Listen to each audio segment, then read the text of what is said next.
Son las 6:58. Buenos días, dominicanos, dominicanas, ciudadanos y ciudadanas del mundo. Julio Martínez Pozo. Los comentarios de los temas más importantes en el programa de mayor influencia de la radio y la televisión nacionales. En este lunes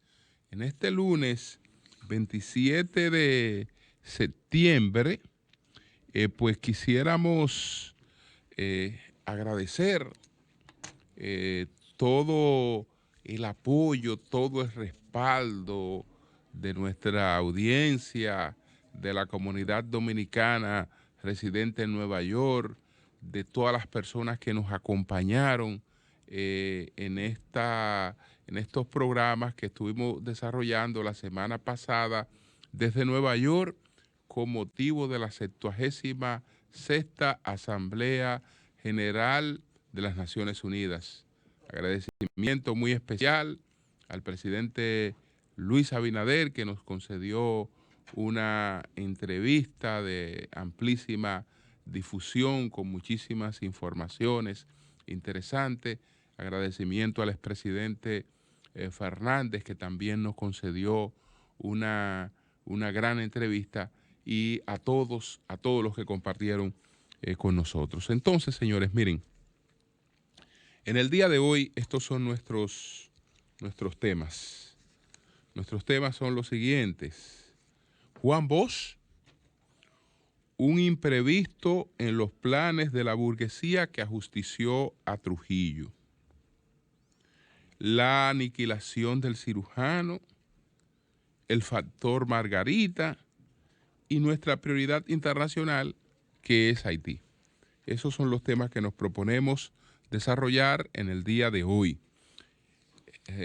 Conmemoramos el pasado sábado el 58 aniversario del derrocamiento del profesor Juan Bosch. 58 aniversario del golpe de Estado del 25 de septiembre del año de 1963. Como los acontecimientos históricos no se presentan solo, sino que vienen originados por una serie de acontecimientos, es importante ver esos acontecimientos para poder entender el fenómeno histórico. Un fenómeno, en este caso, un hecho que yo creo que independientemente de todas las repercusiones negativas de una sociedad que después de aniquilar una dictadura tiene las expectativas de un desarrollo democrático que es frustrado por este golpe de Estado, independientemente de todas esas cosas negativas, ese hecho fue el que dio al Juan Bosch que muchos jóvenes posteriormente siguieron. Es decir, el Juan Bosch histórico, el Juan Bosch político, con consagración sobre todo por su apego a la ética, por su profundidad en el conocimiento de la realidad social dominicana. Ese Juan Bosch surge del golpe de Estado del 25 de septiembre de 1963. Entonces, ¿por qué fue un incidente? ¿Por qué fue un imprevisto?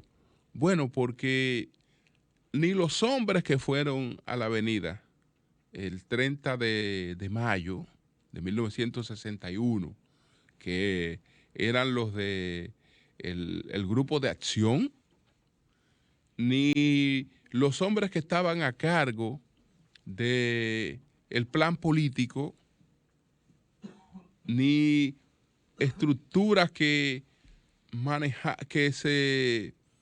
operaban en auxilio y al margen de este grupo que hizo la conspiración contra Trujillo y le dio muerte a Trujillo. En los planes de ese grupo no estaba Juan Bosch. estaba pues la aspiración que pudiéramos decir, y así lo razonó Juan Bosch cuando al referirse a la Revolución de Abril la define como el último eslabón de la revolución burguesa que se inició en el año de 1844. La burguesía que se desarrolla a la sombra de Trujillo, cuando Trujillo ya empieza a ser un obstáculo, un límite, entonces decide ponerle freno, decide desentenderse de él para asumir por sí misma los destinos de la nación, como no lo había logrado hacer antes. Y justamente esos planes se frustran por la inesperada emergencia de Juan Bosch. La inesperada emergencia de Juan Bosch. Entonces, además de este hecho de que es una aspiración, es una candidatura que se presenta sin arraigo entre los llamados poderes fácticos. Además de eso, está el factor del triunfo de la Revolución Cubana, que en términos geopolíticos también creaba condicionantes. Entonces, aparte de que no se había dado muerte a Trujillo, para que sectores que no estaban en la cuenta de quienes dirigieron todo este proceso y lo llevaron a cabo, asumieran el poder, entonces había otro desafío, que es haber dado a muerte al tirano, haber producido una apertura democrática en la República Dominicana y entonces verse peligrado, como entendían los sectores fácticos del país, verse peligrado por un tránsito hacia el marxismo, por un tránsito hacia el comunismo, porque se empezaron a difundir informaciones exageradas, falsas en algunos casos, de la presencia de elementos marxistas en el gobierno del presidente Bosch. Entonces, el presidente tiene contradicciones con distintos sectores, tiene a un empresariado totalmente de frente, tiene a la Iglesia Católica totalmente de frente, y entonces hay otro componente que se le pone en contra, que es el componente militar, porque independientemente de que no tuvo buenas relaciones con los militares, porque incluso deshizo ingresos, negocios tradicionales de los militares, ellos aspiraron a que el propio presidente descartara los rumores de su supuesta intención de evolucionar hacia el marxismo, haciendo un pronunciamiento concreto, distanciándose del marxismo, distanciándose de Cuba, y entonces la respuesta del presidente fue la solicitud de la destitución del coronel Elías Wessing y Wessing, que era el director del Centro de Enseñanza de las Fuerzas Armadas, cosa que rechazaron los altos mandos militares. Entonces, el presidente entiende que si no está en capacidad de destituir a un militar, entonces no está gobernando, y anuncia que va a presentar su renuncia al día siguiente en el Congreso. Va a presentar su carta de renuncia. Entonces, los militares, antes de la salida del sol, en la madrugada, aprovechan la oportunidad porque no saben qué reacción pudiera despertar un presidente anunciando su renuncia. Entonces, para tener mayor control de la situación, deciden en esa madrugada apresar al presidente Bosch y sacarlo del país. Y entonces ahí se consuma el golpe de Estado contra el profesor Juan Bosch. ¿Quiénes eran esos jefes militares? Elvis Villarromán era el ministro de las Fuerzas Armadas. Renato Hungría Morel era el jefe del ejército. Atila Luna Pérez era de la Fuerza Aérea Dominicana y Julio Ruiz Santamaría era de la Marina de Guerra. Entonces, don Juan, además de que tenía en contra el empresariado, que tenía en contra la iglesia, que tenía en contra a los militares, entonces políticamente tampoco tenía una base. Había cerrado los locales de su partido y había dispuesto que se convirtieran en escuelas. Él creía que se podía gobernar sin una base de apoyo político. Y resultó que todos esos factores fueron aprovechados para darle un golpe de Estado sin que se produjera, señores, una reacción por parte del pueblo dominicano.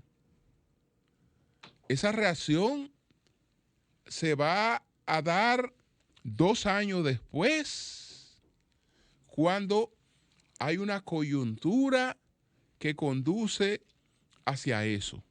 ¿Cuál fue la coyuntura que condujo hacia eso? La conspiración del llamado Grupo de San Cristóbal, tratando de provocar un regreso de Balaguer al escenario político nacional, es descubierta y desmantelada por el Consejo de Estado o por el Triunvirato, y entonces el desmantelamiento de este Grupo de San Cristóbal, que ya ha empezado la conspiración que produce la Guerra de Abril, el desmantelamiento de este grupo que lo mandan al exilio, lo desarticulan, permite la emergencia de un grupo de militares bochistas encabezado por Tomás Fernández Domínguez, que le dan otra orientación a lo que había sido el propósito original de esa conspiración de abril de 1965, y entonces le dan la lectura, el propósito, el eslogan de el regreso a la constitucionalidad. Entonces, el acontecimiento va a terminar tomando ese matiz que no fue el que tuvo originalmente. Ese hecho, desde luego, y todas las reflexiones que ocasionó, también influyeron significativamente en Juan Bosch, y esa figura que era un símbolo de los valores democráticos, un símbolo de la honestidad, martirizado, entonces se convirtió en el ídolo, en el imán que atrajo a muchos jóvenes de clase media a seguirle, y ese liderazgo entonces alcanzó esa trascendencia que siempre estará ahí en el caso de la referencia de lo que representa el profesor Juan Bosch, que se cumple recientemente, el pasado sábado, el 58 aniversario de su derrocamiento. Entonces, señores, además de este hecho de que pues estamos en esta conmemoración, La policía ha informado de que fue aniquilado un caballero que uno no se explica cómo andaba por ahí, digamos, moviéndose abiertamente, porque se trata de un individuo que era activamente, supuestamente buscado, porque fue el que contrató a los sicarios que produjeron el atentado en el bar Dial en Santo Domingo Este, donde resultó gravemente herido David Ortiz. Se determinó que el atentado no iba dirigido a David Ortiz, pero David Ortiz fue la víctima de ese atentado. Y desde entonces se identificó al denominado cirujano como la persona que había sido la responsable de la contratación de los sicarios y del pago de los sicarios. Pero el cirujano también tenía cosas pendientes en Pensilvania. Tenía cosas pendientes en Pensilvania y era reclamado entonces por la justicia de los Estados Unidos. Es decir, un prófugo de la justicia dominicana y de la justicia estadounidense. Resulta que ese caballero estaba en el país moviéndose como él quisiera. Y aparece ahora que resultó muerto. Por ahí están los videos de la circunstancia en la que se produce la muerte del denominado cirujano. Nosotros esperamos hablar con la policía. Estos hechos siempre dejan una estela de duda, porque se trata de individuos con muchas informaciones que aportar. Entonces, cuando se les elimina, pues a veces se entiende que se trata de eliminar las informaciones que pueden estos individuos ofrecer.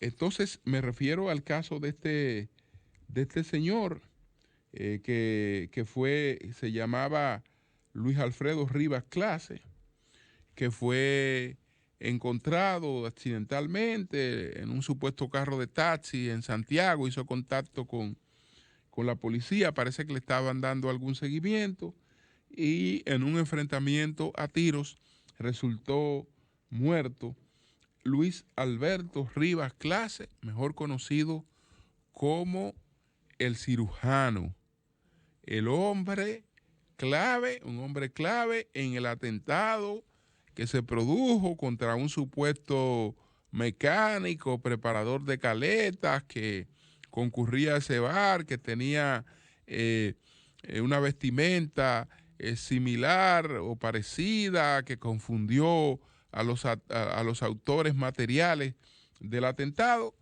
y la persona objeto de la agresión fue nada más y nada menos que David Ortiz, que por poco pierde la vida pendejamente en ese hecho, que después desencadenó otras cosas, porque el escándalo que produjo en términos internacionales ese atentado fue lo que hizo que la DEA se presentara a la República Dominicana en busca del denominado César el Abusador, que ahora está preso en Colombia, pendiente de ser extraditado a la República Dominicana, porque él no fue apresado en el operativo que realizó la DEA conjuntamente con el Ministerio Público, y él pudo salir en una embarcación hacia Colombia, donde posteriormente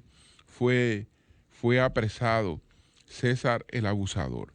Entonces cayó el cirujano, y ya veremos qué explicaciones, qué datos puede adicionar la policía a este acontecimiento. Ahora me quiero referir a lo que habíamos adelantado en primicia en Nueva York, que era el mensaje mediante el cual la doctora Margarita Cedeño es vicepresidenta de la República, miembro del Comité Político del Partido de Liberación Dominicana, pues el mensaje en el que anuncia sus aspiraciones presidenciales. La verdad que este mensaje está muy bien logrado, muy bien comunicado. Ella realmente en un discurso breve da un resumen de la situación en la que entiende que está el país, que están los dominicanos en estos momentos, y crea las expectativas de cambiar ese panorama con la posibilidad de una candidatura como la de ella. Esto, desde luego, plantea cómo la mujer dominicana ya trasciende de por sí y busca su rol en función de su luz propia, de su liderazgo, porque todo el mundo sabe que incluso Margarita en estas aspiraciones coincide en tiempo y espacio con las aspiraciones de su esposo o de su ex esposo, el doctor Leonel Fernández, que es el candidato de la Fuerza del Pueblo. Y ella aspira a tener la candidatura del PLD, que ahora la disputa con Francisco Domínguez Brito y Abel Martínez. Para el próximo martes está anunciando que va a dirigir un mensaje Carlos Amarante Barret. Vamos a ver, probablemente sea para hablar de aspiraciones presidenciales. Él es un aspirante presidencial del PLD, aunque públicamente no haya salido todavía al ruedo. Vamos a ver qué pasa con este mensaje que él dirige el próximo martes. Pero en el caso de Margarita, Margarita Cedeño tiene cosas que favorecen su aspiración, favorecen de manera natural su aspiración. Ella tiene fortalezas, desde luego que también tiene debilidades. ¿Cuáles son las fortalezas de Margarita? Bueno, si cualquiera aspira a la presidencia, tiene que primero trabajar cosas que ya Margarita tiene trabajadas. Es decir, para una persona aspirar a la presidencia de la República, tiene que incrementar significativamente el nivel de conocimiento que tienen sobre él. Es decir, tiene que ser una persona conocida. Y no se es conocida sencillamente por haber sido funcionario, por tener una cierta figuración pública. El nivel de conocimiento a veces de las personas es mucho menor que el que uno imagina porque ve a una gente haciendo vida pública activa. Entonces, aquí una de las líderes políticas con mayor nivel de conocimiento, es decir, que la gente sabe de ella, que la conoce, es Margarita. Pero no solo que la conoce, sino que, digamos que le cae bien. No creo que haciendo política en la República Dominicana, haya nadie que tenga, digamos, ese aprecio, ese no me cae mal, que tiene Margarita. Es decir, es conocida, cae bien, lo que quiere decir que tiene una amplia valoración positiva. Pero ella no solo tiene amplia valoración positiva, porque el hecho de que yo piense que fulano es bueno que lo conozca y que le caiga bien, no quiere decir necesariamente que yo me incline hacia él, sino que también ella tiene buena marca en las preferencias. Tiene buena marca en las preferencias. Cuando me refiero a buena marca en las preferencias, me refiero a que en un escenario de primarias internas, en un escenario donde todavía la gente está alejada de la actividad política, cualquier candidato que usted lo vea que tiene un 10, tiene un 15 o que tiene un 20, pero supongámonos que marca de un 5 para allá, es una persona que hay que prestarle atención, porque eso no es fácil. Fíjense que a veces se presentan 8,000 candidatos y no salen de un 0,0000000 después de muchísimas batallas, etcétera. No. Estamos hablando de una persona que marca, es decir, de una persona que tiene un respaldo real en la preferencia de la gente. Y eso es importante. Entonces, esas son las fortalezas. Ahora, ¿qué ocurre? Que eso no es suficiente. Eso no es suficiente. Eso le da ventajas a ella, pero no es suficiente, porque cuando vemos estos atributos que ella tiene y vemos el tema de estructura, entonces pudiéramos decir que ella arranca con una gran debilidad estructural.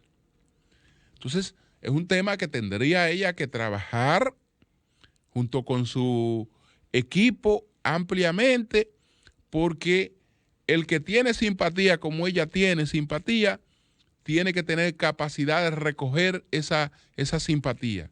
Tiene que tener capacidad de arrastrar esa simpatía hacia las urnas, porque eventualmente en su partido habrían unas primarias.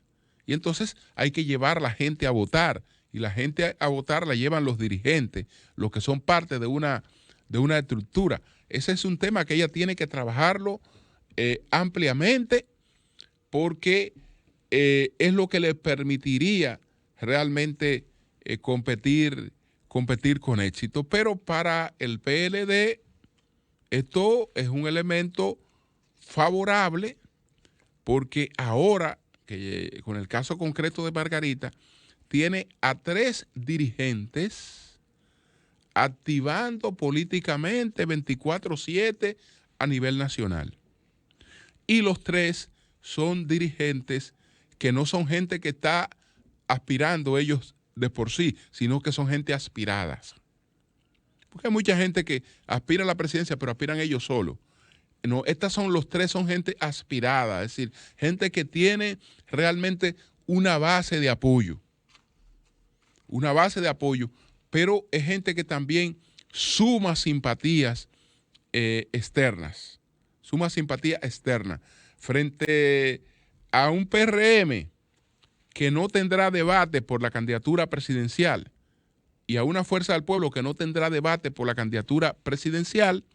El PLD se favorece de ese escenario, que luego necesita un arbitraje, que creo que lo tiene, para resolver finalmente el tema ese de la candidatura sin que eso origine divisiones. Pero por sí es un elemento de ventaja. ¿Por qué? Porque en la República Dominicana lo que mucha gente quiere es tener la oportunidad de ser cabeza de algo. Entonces, en las provincias hay mucha rivalidad. Si Oli Matos es el jefe del proyecto de Abel, yo quiero ser el jefe del proyecto de Francisco, o quiero ser el jefe del proyecto de Margarita. Yo quiero ser algo, pero ser jefe. Y eso suma estructura. La gente quiere estar en algo, quiere estar en una dirección, quiere estar tomado en cuenta. Y entonces, cuando están estos aspirantes que son conocidos a nivel nacional, que tienen posibilidades reales, ellos tienen que sumar una estructura.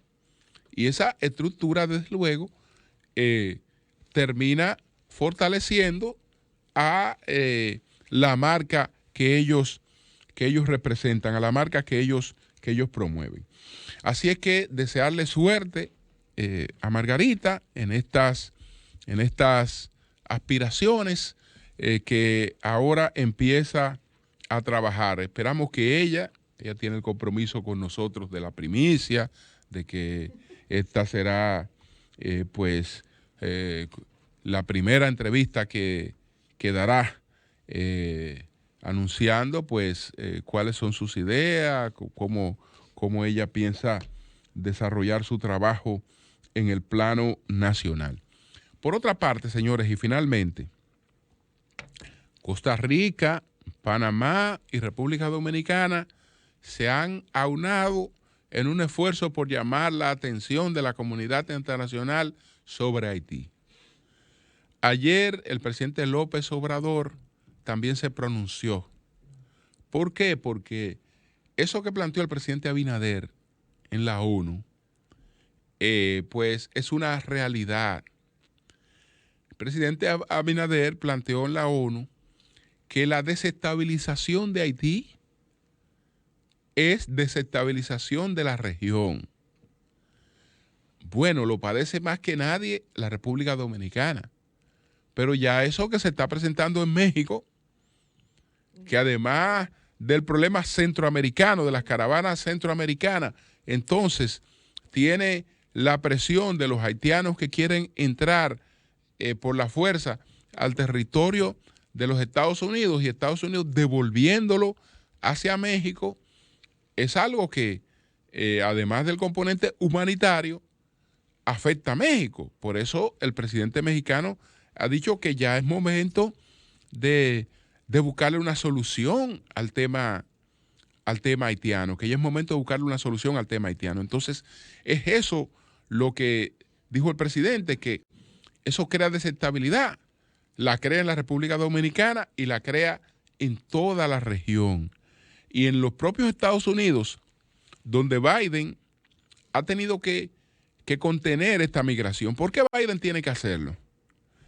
Porque el presidente Biden no tendría futuro electoral si se deja proyectar en Estados Unidos como una persona que tiene las fronteras abiertas para que todo el que quiera penetrar lo haga. Si él deja que esa imagen se proyecte, entonces estaría creando el escenario que propicia un regreso de Trump, que en las personas que entienden, en un alto porcentaje de las personas que asocian el deterioro de su calidad de vida con la migración, entonces esto tiene mucho peso. Pensando en ese electorado, entonces Biden ha tenido que tornarse incluso más duro que Trump, después que empezó siendo un poco más flexible. Por eso, todas estas cosas que han provocado muchísimas críticas internacionales y consternación. Pero la política es tan relativa que esas imágenes persiguiendo personas que intentan entrar a un territorio y a latigazo incluso, evocando imágenes de la era de la esclavitud, que esas imágenes que producen una gran repulsión a nivel internacional, a nivel interno tienen otras repercusiones. ¿Por qué? Porque es un gobierno que se proyecta cuidando su frontera, celando porque no permite abiertamente que el que quiera entrar ahí entre. Olvídese que eso en la gente que vota y decide no le cae mal, en la que decide por su país. En la comunidad internacional que no participa de las elecciones, sí, mucho repudio, porque el hecho es repudiable, pero tiene lectura, en política termina teniendo lectura totalmente distinta. Por eso era que decíamos, cuando se producían recuérdense, cuando se producían los debates, Trump-Hillary, que aquí incluso la mayor parte de los compañeros venían hablando de cómo Hillary le había ganado a Trump supuestamente ampliamente el debate, preguntábamos, ven acá, ¿y a quién está dirigido el debate? Si está dirigido al mundo, probablemente lo ganó Hillary. Si está dirigido a los que van a votar, hay que ver quién lo ganó. Y efectivamente, entonces, esas son las lecturas que hay que ver en esto, pero qué bueno que estamos consiguiendo compañía. La República Dominicana, como nadie, tiene que mantener su insistencia en el caso de Haití.